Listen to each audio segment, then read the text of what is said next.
Majlis 5, Habibnemazaahir. Surah al-Fatiha. Bismillahir Rahmanir Raheem. Today is the 5th night of Muharram. Our Majalis continue. We will recite mourn of hearts to mourn the great loss in Karbala. Our eyes will shed more tears and our martyrdom will increase. Day by day, the scene in Karbala is changing. More and more soldiers join the enemy's camp. Thousands have gathered to kill Hussain, the grandson of the Holy Prophet. Bibi Zainab said to her brother Hussain, thousands of soldiers are gathering to fight you. We have hardly 72 men with us. Do you not have anyone to come to your help? My sister Zainab, many wanted to join me during the journey from Medina to Karbala. I politely discouraged them because their intention was not truthful. Many joined and have run away during the journey because they were scared of dying. He continued, Zainab, my sister, falsehood can buy many supporters, but truth has only a few friends. The soldiers on the other side have been bought. They prefer happiness in this world than in the world hereafter. My 72 truthful men prefer happiness in the world hereafter, and that is why they are with me. That night, Imam Hussain wrote a letter to his childhood friend, habibnemazaahir, who was in Kufa.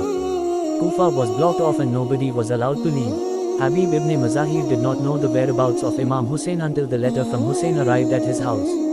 At the time he was having breakfast with his wife and a young son. Habib read the letter from Hussain. He kissed it and tears began to flow from his eyes. His wife asked him what was wrong. Habib said, I have received a letter from my master, Hussain. He has asked me to join him in Karbala. Yazid's soldiers have surrounded him and are after his life. Habib's wife said, Habib, your childhood friend has called you. Your master needs your help. What are you waiting for? Go Habib, before it is too late. Habib's worry was how to escape from Kufa without being seen. He instructed his slave to take his horse to a farm outside the city and to wait for him there. The slave did as he was told. The slave took Habib's horse to a farm outside the city. He waited for his master. His master was delayed. The slave started talking to the horse. Oh horse, Master Hussain is in trouble. He needs help. He has asked my master Habib to join him. Master Habib is late. Horse, if he does not manage to escape from Kufa, I will ride on you and go to Hussein's help. At Asr time, most of the men were in mosque. Habib managed to reach the farm where his horse was waiting. He quickly mounted his horse and said to his slave, Go, my friend, go. I am freeing you from my services. Master, you are not being fair. I have served you faithfully for years. Now, I have a chance to serve the son of Bibi Fatima, and you are asking me to go. Why are you denying me a place in heaven? Habib was taken aback by the words of his slave. He was pleased to hear that he had recognized the difference between the truth and the wrongful. He wanted to sacrifice his life for truth. Habib asked his slave to mount his horse. Together they galloped towards Karbala. Habib reached Karbala late in the evening. Imam Hussain greeted him with great affection. Bibi Zainab heard that Habib had come. She asked her maid, Fizz, to convey her greetings to Habib. When Habib heard that Bibi Zainab had sent greetings to him, he screamed out in grief and anger.